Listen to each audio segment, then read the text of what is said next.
था, ये क्यों नहीं बोल रहा है? क्या नहीं खाया क्या किसी ने? खाया था। जब आप सुअर बने तो क्या खाया? लड्डू पेड़े, मिश्री? विष्टा खाया। अरे विष्टा खाई है, गू खाया लोगों का। तो किस बात का अहंकार है भाई? और कल खाया है तो कहो अगला जन्म मिल जाए सुअर का, फिर क्या खाएगा? फिर भी वही खाएगा। तो किस बात का अहंकार कि मैं पिछले जन्म में ये था, मैं वो था? अरे भैया तू ये जन्म संभाल ले, ये जन्म संभाल ले, वरना फिर विष्टा ही खाएगा जाके नालियों में। क्या फायदा उसका? तो मैं ये समझा रहा हूं कि इन चीजों से निकलो बाहर, तभी मुक्ति मिलेगी। ये देह अहंकार ये नहीं छूट रहा, तू पिछला लेके बैठ गया, अपने पतन का कारण बन जाएगा तेरा। और डंडे इसलिए मार रहा हूं कि सुधर जा, नहीं तो रास्ता नहीं मिलेगा निकलने के लिए। लेकिन बुरा लग रहा हूं क्योंकि डंडा है हाथ में। हाथ में जिसके डंडा हो वो मास्टर किसी को अच्छा लगता ही नहीं है, लेकिन उसको नहीं लगता है जो काम करके नहीं आया घर से, और जो होमवर्क पूरा करके आया है, जिसको सब कुछ पता है, याद है, उसके लिए उसका डंडा है ही नहीं, गायब है डंडा उसका। तो बात ये है। चलो और कोई सवाल? हाँ साहब, जैसे वो बताया आपने अभी जो अपने नाम दीक्षा ले जाते हैं और फिर दोबारा दर्शन करने भी नहीं आते हैं गुरु के, तो देखो इसमें कोई दिक्कत नहीं है। नाम दीक्षा कोई ले जाता है, दोबारा कभी आता भी नहीं है, अच्छी बात है, शायद भक्ति कर रहा है मन लगा के। लेकिन अगर वो नाम दीक्षा ले गया और भक्ति नहीं कर रहा है तो यहाँ पे गड़बड़ है। मैं ये नहीं कहता कि मेरे पीछे पीछे आओ। हाँ, अगर कोई शंका है, समाधान है या कुछ भी है, या आपके शहर में मैं आया हूँ और आप मिलना चाहते हो तो मिल सकते हो। बंधन नहीं है कि मिलना ही है, ये भी कोई बंधन नहीं है। घर के 100 काम है, बहुत जरूरी काम है। आज माता जी को हॉस्पिटल लेके जाना है, डेट मिली है 1 महीने बाद की, आज ही है। घर में शादी है, पड़ोसी के यहाँ किसी रिश्तेदार के यहाँ शादी है, जा सकते हो, बताओ। लेकिन घर में निठल्ले बैठे हो, भक्ति कर नहीं रहे हो और सोच रहे हो पता तो लग ही गया क्या करना है और कर रहे नहीं हो, वो गलत बात है। सत्संग में आने से क्या होता है, एक एनर्जी लेवल हाई हो जाता है। यानी सत्संग एक बाढ़ होती है। आपने फसल बो दी, पता लग गया कि कैसे बोनी है, ठीक है बो दी, लेकिन बाढ़ नहीं लगाई तो क्या होगा? तो पशु खा जाएंगे। सत्संग एक बाढ़ की तरह होती है। सत्संग सोई हुई एनर्जी को दोबारा से एनर्जेटिक बनाने के लिए होती है, दोबारा से जगा देगा सत्संग। तो आना भी चाहिए, लेकिन अगर कोई काम है तो मत भी आओ, तब भी कोई दिक्कत नहीं है।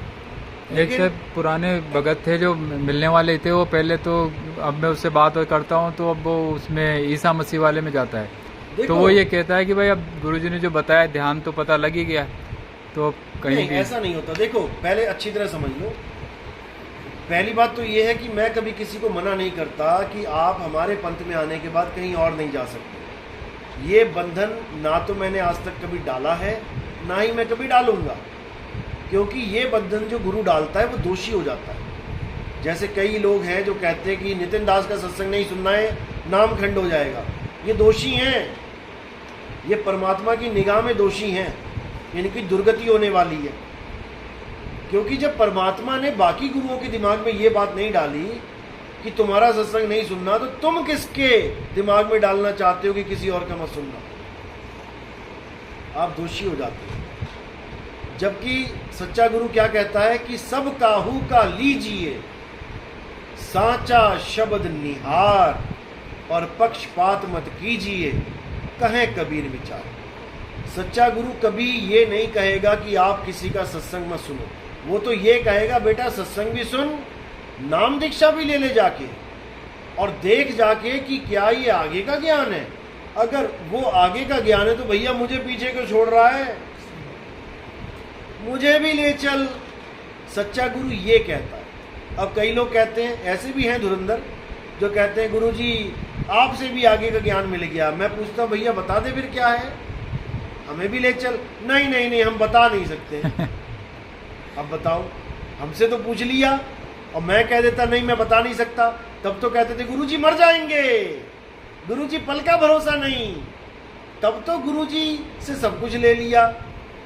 अब जब गुरु दक्षिणा की बात आई, ये दक्षिणा है, जब ज्ञान लिया है तो दक्षिणा सबसे बड़ा दाना सिर्फ दान, नाम दान सबसे बड़ा दक्षिणा है ज्ञान दान, नाम दान नहीं, ज्ञान दान।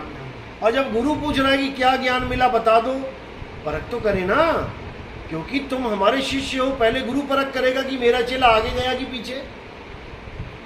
तो वो चेला ज्ञान नहीं बता रहा आगे, तो वो गुरुद्रोही है, बताना चाहिए। वो गुरुद्रोही है जो अपने गुरु का कल्याण नहीं चाहता।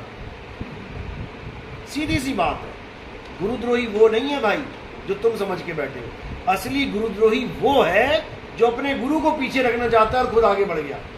अगर आगे का ज्ञान है तो भैया आगे ज्ञान बता दो हमें, अगर सही होगा तो हम भी आ जाएंगे, क्या दिक्कत है। ऐसे भी लोग बैठे हैं क्योंकि इनके पास आगे का ज्ञान नहीं होता। ये वो लोग हैं जिनसे कुछ होता ही नहीं है, जो कहते हैं अरे इतने साल हो गए नाम दीक्षा लिए, कुछ हो ही नहीं रहा है, चलो कुछ और ले लेते हैं।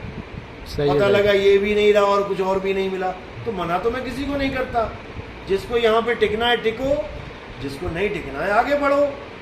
लेकिन ये तो मत बोलो ना कि आगे का ज्ञान है, कि तुम अज्ञान को बोलो कि आगे का ज्ञान है और दूसरों को भ्रमित करो। तो यहाँ पर नितिन दास नहीं सहेगा। या तो खुल के मैदान में आओ, डर किस बात का है। अगर ये आगे का ज्ञान है तुम्हारे पास तो खुल के आओ, आओ संतों मेला कीजिए, और खाली है तो भर भर लीजिए, भरे हैं तो छक छक पीजिए। यहाँ तक कि मैंने भी अपने सत्संगों में ज्ञान को छुपाया नहीं है। जो विवेकी पुरुष है वो सब जान रहा है कि नितिन दास नाम दीक्षा में क्या देने वाला है। तुम भी ऐसे सत्संग दे दो हमें, अगर तुम मर्यादा में हो कि हम नहीं बता सकते जी, हमें मना किया है, तो तुम ऐसा कोई सत्संग दे दो जहां पर उस ज्ञान का इशारा हो, पता लगे कि ज्ञान है क्या। ना तुम्हारे पास कोई सत्संग है, ना तुम्हारे पास कोई विचार है, ना तुम्हारे पास कोई आधार है। तुम आधार ही बता दो कि तुम नाभि पे ध्यान करना शुरू कर लिए हो, या तुम आंखों में ध्यान कर रहे हो, नाक पे कर रहे हो, कंठ पे, या तुम ध्यान ही नहीं कर रहे हो, केवल दृष्टा बन के दुनिया देख रहे हो, ये भी आधार है। अरे कुछ तो बताओ। तुम कुछ भी नहीं बता रहे हो तो तुम गुरुद्रोही।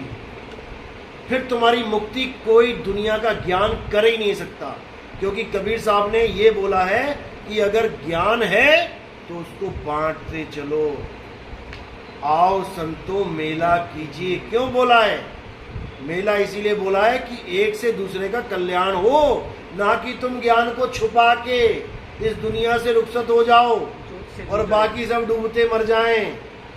लोग मुझे कहते हैं नितिन दास तो गली गली में घूमता है। अरे भैया क्यों घूमता है, ये क्यों नहीं समझ में आ रहा तुम्हें? बाबा नानक को क्या जरूरत पड़ी थी घूमने की? मक्का मदीना से पैदल चल के, कन्याकुमारी से पैदल चल के रूस तक गए, बर्मा गए, यहां तक कि कई लोग कहते थाईलैंड तक गए। वो कहां पर है वो थाईलैंड? क्यों गए? जीवों को जगाने के लिए, छुपाने के लिए नहीं कि ज्ञान मिल गया छुपा लो, बिल्कुल गलत है। तो वही काम आज हो रहा है। ये बातें भी वो करते हैं जो हिल नहीं सकते, जो कहीं जा नहीं सकते, जो आज तक कभी गए ही नहीं। वो कहते हैं अरे हीरा पायो गांठ गठायो। अरे वो अवस्था, वो वाणी कुछ और है। हीरा पायो गांठ गठायो वाणी किसके लिए बोली है? जो लोग तुम्हारे साथ भेद की बहस करते हैं उनके लिए बोला। तू हीरा पा लिया, गांठ गठा लिया, अब घड़ी घड़ी वाक्यों क्यों खोले? जब सामने वाला समझ ही नहीं रहा है तो तू क्यों बार बार उसको खोल रहा है? जब वो कदर ही नहीं डाल रहा तेरे हीरे की तो तू क्यों खोल